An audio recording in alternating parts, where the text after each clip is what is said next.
नमस्कार, मेरा नाम संजय पांडे है और आप देख रहे हैं अनादि टीवी। लोकसभा चुनाव खत्म हो गए हैं। भारतीय जनता पार्टी को उत्तर प्रदेश में जो झटका मिला था, करारी हार का सामना करना पड़ा था, 33 सीटों पर जो भारतीय जनता पार्टी सिमट गई थी, आज भी भारतीय जनता पार्टी अपने हार की वजह तलाश कर रही है। कार्य समिति की बैठक हुई जिसमें भूपेंद्र चौधरी सहित उत्तर प्रदेश के मुख्यमंत्री, उप मुख्यमंत्री मौजूद रहे। कई तरीके की बातें हुई और ये आदेशा लगाया गया कि उत्तर प्रदेश जैसे सूबे में भारतीय जनता पार्टी से चूक कहां हुई, भारतीय जनता पार्टी आखिर इतनी कम सीटें क्यों पाई। इस बात को लेकर चर्चा हुई। योगी आदित्यनाथ ने बयान दिया इसको लेकर और बाखूबी उन्होंने समझाया कि हम सोशल मीडिया में समाजवादी पार्टी और कांग्रेस से पिछड़ गए, हम काउंटर अटैक नहीं कर पाए जिस तरीके से हमको करना चाहिए था। डिजिटल पर समाजवादी पार्टी और कांग्रेस के नेताओं ने जबरदस्त परफॉर्म किया, उस तरीके का हम नहीं कर पाए, इसलिए हमको चुनाव में मात खानी पड़ी, शिकस्त खानी पड़ी।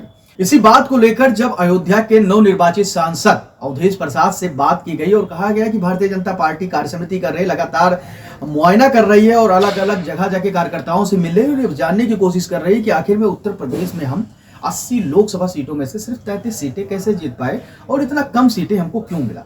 अवधेश प्रसाद ने कहा उनके हार का कारण साफ है, पीडीए की तरफ अब लोगों का रुख है। मतदाता चाहते हैं कि समाजवादी के साथ वो जुड़े और समाजवादी पार्टी को चुनाव जिताएं। हमने जो पीडीए वाला फार्मूला रखा था, पिछड़ा, दलित और अल्पसंख्यक, तो ये तीनों तो आए ही, उसके साथ साथ अगड़ा भी आया और बहुत सारे मतदाता तो इसलिए भारतीय जनता पार्टी से नाराज चल रहे हैं क्योंकि ना तो उन्होंने रोजगार दिया, ना तो उन्होंने महंगाई कम की। दूसरी चीज ये है कि भ्रष्टाचार इस सरकार में लगातार बढ़ते जा रहे हैं।